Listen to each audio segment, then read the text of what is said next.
morning and thank you for joining us on African Free Press Television for the news. My name is Leo Oketa. These are the stories making the rounds at this hour. It was historic in Kogi State yesterday when Alhaji Yaha Bello of the All Progressive Congress APC was sworn in by the Chief Judge, Justice Nasir Ahana, as the new governor without a deputy. It is the first time in Nigeria's political history that an elected governor would be sworn in without a deputy. The party had drafted Mr. James Faleke to be the deputy. He refused, insisting on the joint ticket he had with Prince Abubakar Audu, who was leading in the November 21st, 2015 election. Audu died the following day after the poll when the results were still being collated. Faleke stuck to his gun by staying away from Bello's swearing in, even though he alleged of a plot to blackmail him. The new governor, who wept while recalling his childhood days as a poor young boy who lost his father at a very tender age, said it was quite unimaginable that, considering his background, he could ever become a governor, but noted that it was indeed God who brought him to the seat of power. Bello, who took his oath of office at noon at the Confluence Stadium, commended the national leadership of the APC and other stakeholders that made the swearing-in possible. In another twist in Nigeria's political tale, the Supreme Court yesterday upheld the election of Nyesom Wike as the governor of Rivers State. Given the ruling on Wednesday, Justice Kudirat Kekere-Ekun set aside the judgment of the appeal court, which nullified the election of Governor Wike. It was a unanimous judgment by the 7-man panel of the Apex Court, which also affirmed the election of Senator Ibikunle Amosu as the duly elected governor of Ogun State and Governor David Umahi of Ebonyi State. The candidate of the Labour Party in the governorship election of Ebonyi State, Mr. Edward Nkwago, had filed a case challenging the election of Mr. Umahi as the governor of Ebonyi State, but the court dismissed the case. The courtroom was filled to capacity as lawyers awaited the verdict of the court on the elections of Governor Wike of Rivers State, Senator Amosu of Ogun State, and Mr. Umahi of Ebonyi State. And former President Olusegun Obasanjo has accused members of the National Assembly of corruption, impunity, and greed. Speaking against the backdrop of the National Assembly's proposal to buy cars for members, Obasanjo, the former president, also alleged that the lawmakers were fond of repeatedly breaking the nation's laws. In a January 13 letter addressed to Senate President Dr. Bukola Saraki and Speaker of the House of Representatives Yakubu Dogara, Obasanjo specifically said the lawmakers had been involved in fixing and earning salaries and allowances for above what the Revenue Mobilization Allocation and Fiscal Commission approved for them. He also alleged in the letter that a number of the 109 senators and 360 members of the House of Representatives were receiving constituency allowances without maintaining their local offices as required by the law. And still, former President Goodluck Jonathan this time has said he won't speak on the $2.1 billion arms deal probe saga and trial of some people in his government because whatever he says would affect the ongoing investigation by President Muhammadu Buhari's administration. He also declared that his administration never negotiated with Boko Haram as is being bandied by some people.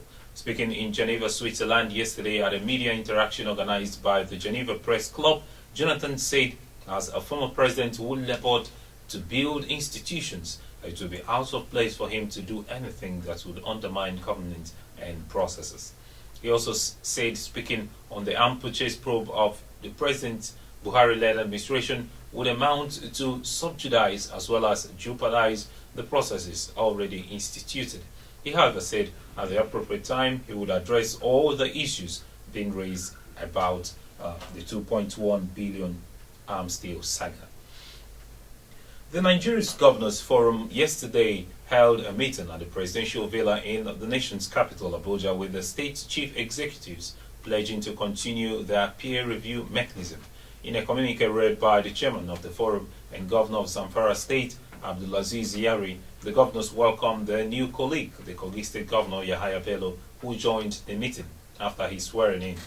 They also resolved to improve collaboration with the Ministry of Solid Minerals to ensure the exploration of other natural resources in their individual states, as a way of further shifting the nation's economy away from crude oil sales dependency.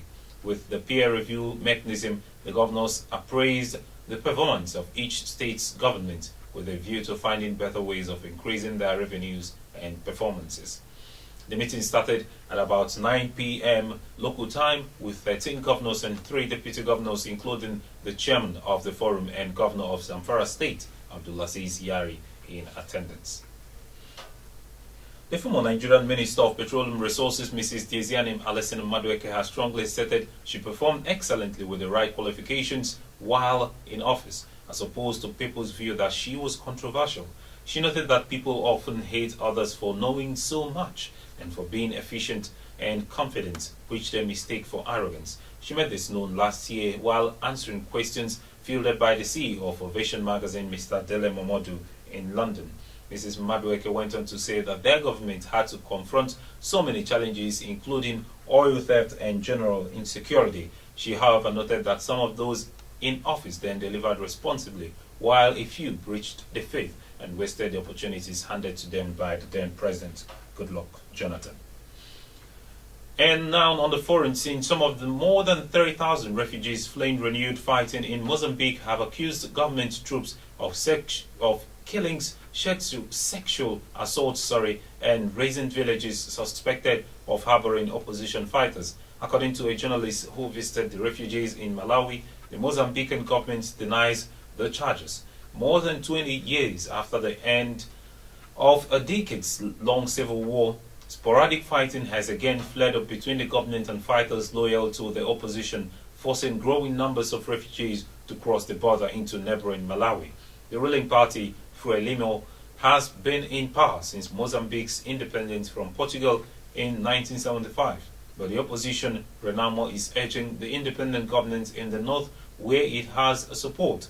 Mozambicans who have fled to Kapisa village in Malawi's southeastern Mawanza district say that they are escaping the undeclared war across the border in Mozambique's northern Tete province, said Afungai Cartano, a Mozambican journalist working in the area for the Malacca newspaper.